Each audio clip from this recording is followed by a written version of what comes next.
Kare Shalom, welcome to our watercolor journey. We're going to paint these beautiful hollies today. Make sure that you do the sketch beforehand, and you are also going to use some masking fluid to help with the veins on the leaves. The materials used are listed in the description below. We're using small brushes, so make sure that you have them ready. Okay, so we started with the yellow, because we don't want to use flat greens. Now if you mix the yellow and the blue, then you are going to have a very interesting green on your hands. As you can see, the masking fluid was used to color in, or mask out actually, the veins on the leaves, and that's why it looks like the paint is kind of separating. It is because of the masking fluid. Make sure that the masking fluid is completely dry before you start painting. So we started with a yellow, lemon yellow, and then add a touch of the phthalo blue red shade. That will give it a deeper color to your leaves. And then with the Perylene green, you are going to add a little bit of darkness to it, a little bit of shade to it. It is better to use a small brush here because you can add a little bit more detail. And also, some people like to use larger brushes and do everything in one go. And you can. You can just give it a go on the green immediately with a convenience green like sap green or Perylene like we have here. But then you are going to have a very flat, one-dimensional color on your leaves, and your leaves will really look plastic. So if you mix your colors on the paper like we do here, then you are going to get quite an interesting variety of color in your leaves. The board is flat on the table because you don't need the paint to flow. Usually when we paint like this, we have the board up, but that is when we want our washes to flow, to use gravity to make the washes mix and give us an even wash on the background. In this case, we don't need that. So why are the hollies painted yellow? Well, because the yellow forms a very good background for the red. And it looks very dull at the moment, but you will see later on in the video that a yellow base really deepens and intensifies the red that you get. So first the yellow, and then you dip in a little bit of red. Okay, so it's quite okay to just dab the red into the wet yellow. It will give it a kind of a vermilion orange to start with, and it will dry back really dull, as you will see later. And you might think, oh my goodness, what have I done now? But in the video we will show you how really bright this red becomes with the yellow background. Here we're using a Chinese calligraphy brush to add a few branches and to add a few shadows to the stem of this whole holly.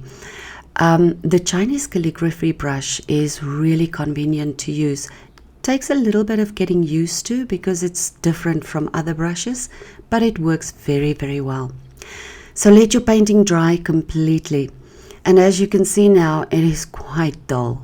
Watercolor, unfortunately, dries back really, really dull. And that is why you need the layers.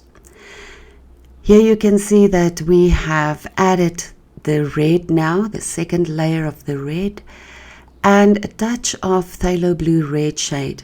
That gives you the shadow side of the berry. Also remember to leave a little bit of space where you can have the white or a lighter color, because that will give dimension to the berry. It will make it look rounder.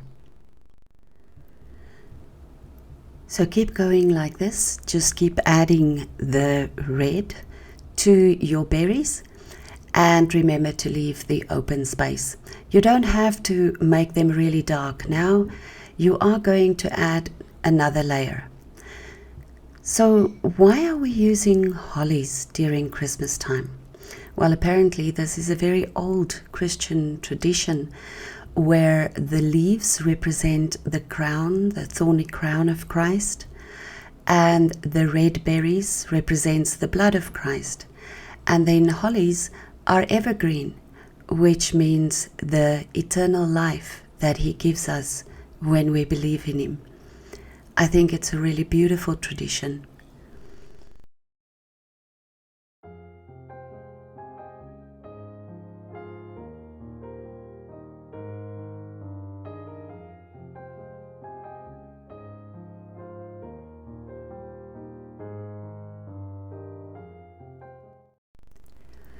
I've always wondered why painters or artists jump around on the paper so much. It's a very simple reason. It's to give some areas the opportunity to dry before you carry on with them. So jump around as much as you like.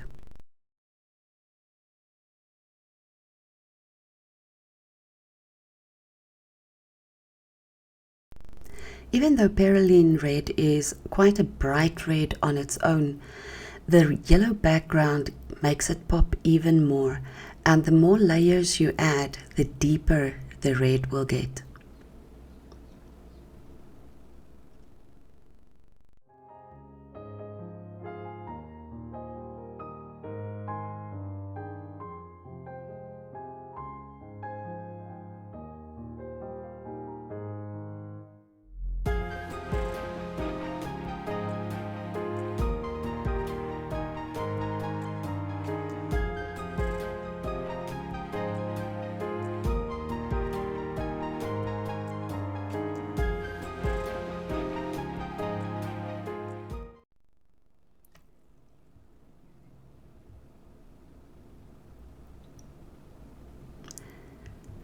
Now it's time again to let your painting dry completely. Make sure it's really dry, because we are going to remove the masking fluid now. Now you can use your finger or a rubber cement eraser to do that. And also you can use your hands or a wide brush, old brush, to remove the residue. If you are worried about oil on your hands or cream or something like that, then rather use a brush. Now we're using the Perylene Red again on its own to enhance the colors of the berries.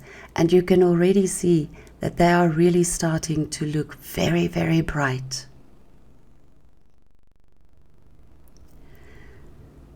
Don't forget to leave the white spot. The masking fluid has been removed now, so don't be tempted to paint over that little white spot. The white spot helps to give the shine to your berries.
Now we move over to the leaves again.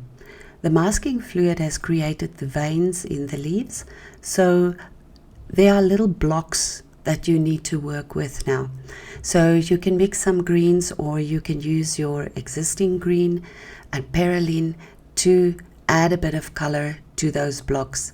While you do that, you are going to thin the veins a little bit more, because with masking fluid you never know. Sometimes it makes a wider line than what you want.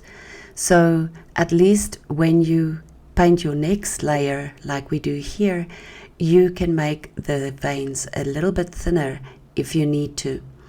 So don't stress about that too much if your veins were too wide. Also, don't make every single block the same color. Here is where we get the more dimension that we want in the leaves. So on the one side of the leaf, on your shadow side, you can make it a little bit darker green, you can build it out. And then on the light side of the leaf, you can leave it with a lighter color.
Some of the leaves here are a little bit more thorny than others, and it's interesting to give a bit of variety to the shape of your elements.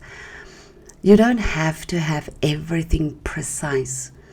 It is nice sometimes to make it more realistic, but it's good also to bring variety by having something really realistic and then other things a little bit looser. So you can continue with the leaves in the same way. Add a little bit of color to the one side and make the veins thinner if you need to. Add a touch of color to the tips to make the thorns stand out a little bit more if you want to.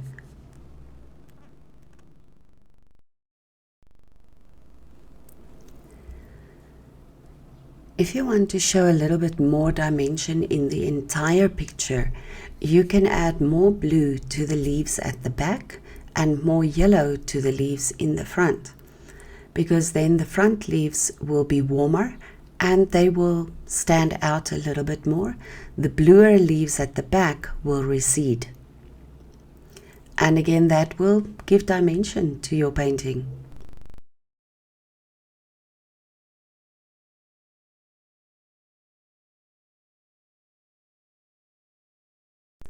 In watercolor, layering is really important because it intensifies the colors. So you have to have quite a lot of patience when you do this.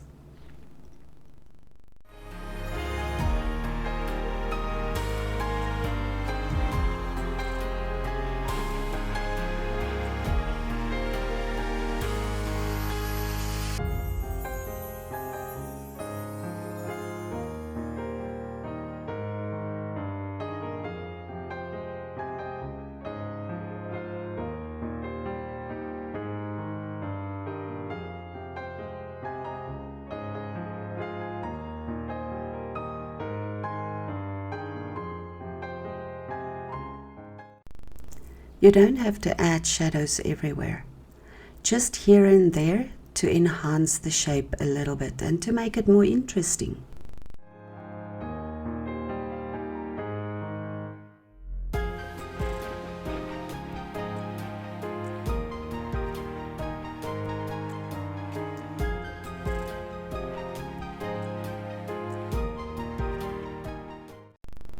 You can also do a little bit of hatching, which means you draw very, very thin lines on the berries.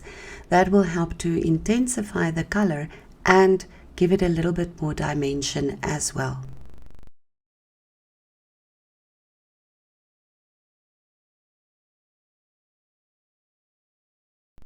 Final touches with a few more strokes for shadows, and then you are going to have your final product, a beautiful card with hollies. Thank you so much for joining us today, and have a really, really blessed Christmas from me. And please like and subscribe, and please leave us a comment to tell us how you would make the red brighter. Vaya con Dios.